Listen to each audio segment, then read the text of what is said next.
Salut à tous et bienvenue dans ce tout nouveau tuto dans lequel je vais vous expliquer comment réaliser l'étalement. Vous allez voir, c'est assez simple, mais c'est assez simple, mais c'est pas si simple que l'on pense. Ça va pas au début, on dit bon c'est trop simple, tu fais juste lisser les cartes, et en général ça fait des choses un peu comme ça. Voilà, des paquets un peu. Et donc pour éviter ça, on va voir comment faire. Donc tout d'abord, je vous conseille une surface lisse. Moi j'utilise un tapis, mais une nappe ou ça pourra aussi, vraiment une surface qui glisse, voilà. Donc, vous mettez en position du middle, un peu modifié parce qu'au lieu que l'index soit là, on vient le mettre sur la tranche, comme ceci. Et là, en fait, c'est cet index qui va avoir un rôle très important. Vous voyez, mon jeu n'est pas parfaitement droit, il n'est pas comme ça. Alors, je vais faire la petite mise au point, si ça va bien. Toujours compliqué. Voilà.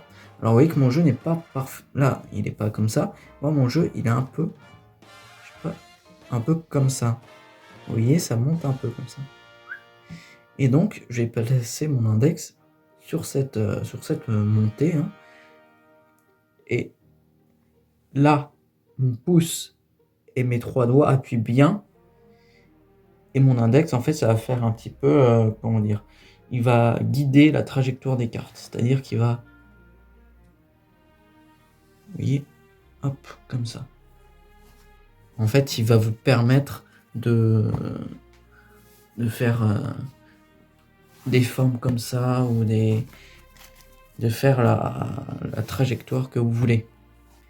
Donc, pression avec le pouce, trois doigts ici, index.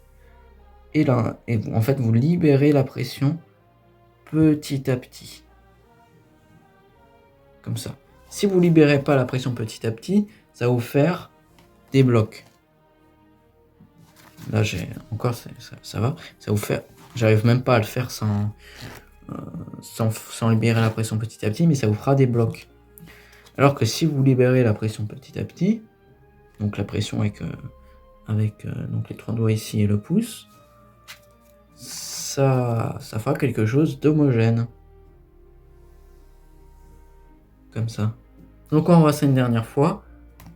Jeu en position de la donne, position du middle avec l'index sur la tranche, un petit peu en pivot comme ceci, et vous libérez la pression avec le pouce et les trois doigts juste là, petit à petit, pour faire quelque chose d'homogène.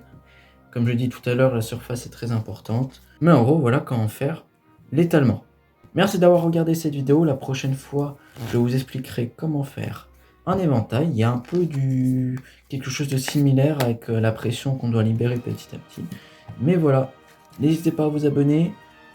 On se dit à la prochaine pour une prochaine vidéo. C'était Raphaël Magie. Allez, salut!